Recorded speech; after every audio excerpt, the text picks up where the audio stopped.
করতে হবে, বিচার আমরা চাই। আর আমি আবার বললাম যে আমাদের রক্ষাকারী সংস্থাকে সব রকম সহযোগিতা করবেন। আবার এই নাম্বারটা আমার আপনি সেভ করে রাখেন, এই নাম্বারটা আমার জাহাঙ্গীর। আচ্ছা ঠিক আছে, ঠিক আছে, আপনি ঘাবড়াইয়েন না, আমরা আছি শক্ত, আমি শক্ত আছি না, আপনি ঘাবড়াইলে আমরা নরমই পড়ি। জয় বাংলা, জয় বাংলা।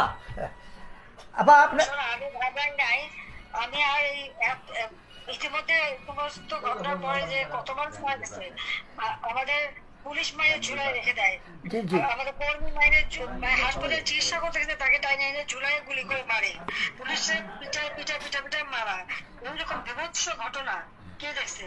আর যতগুলি আমি দেখলাম মনে হলো পুলিশ গুলি করলে তো ঠান্ডা গুলি হতো, সেটা তো দেখা যাচ্ছে সব বুলেট এবং খুব কাছে থেকে পাওয়া। তাহলে আবার বোরকা পরে ছেলেরা বোরকা পরে বেরিয়েছে যে আমিও মানে এই সমস্ত জঘন্য কাজ এখানে হচ্ছে। তো যাই হোক, দেশটাকে নিয়ে যে একটা খেলার মানে বস্তু পেয়ে গেছে, এই দেশে মানুষ রক্ত দিয়ে স্বাধীন করছে, সেটা তাদের মনে রাখা উচিত। আর এত উন্নতি করছে নষ্ট নয়, সেটাও তাদের বিবেচনা করা উচিত ছিল যে তারা তো নিজেই ব্যবহার করবে।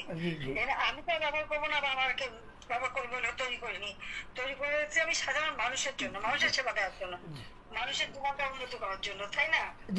কাজে আপনারা যেভাবে আছেন আমার মনে হয় সবাই থাকেন, আর আপনারা যথাযথ মর্যাদার সাথে পালন করেন। শেখ হাসিনা ভয় নাই, আছি